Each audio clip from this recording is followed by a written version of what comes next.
Hello.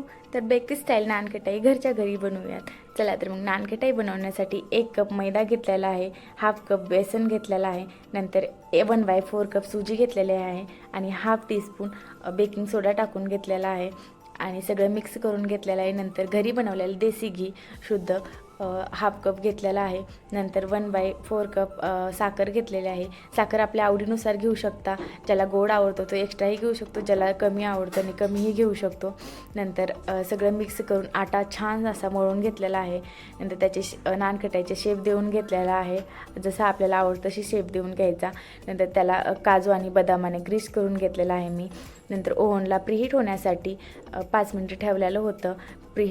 Oven preheat झाल्यानंतर मी नानकटाई ठेवून घेतलेली आहे 20 मिनिटं. खूप छान नानकटाई फुगत आहे आणि खूप छान झालेली आहे बेकरी स्टाईलमध्ये. घरच्या घरी आपण बनवू शकतो. तुम्हाला रेसिपी आवडली असेल तर तुम्हीही बनवा. खूप छान क्रंची झालेली होती आणि एकदम टम्म फुगलेली होती. व्हिडिओ आवडला असेल तर लाईक, शेअर आणि सबस्क्राईब करा.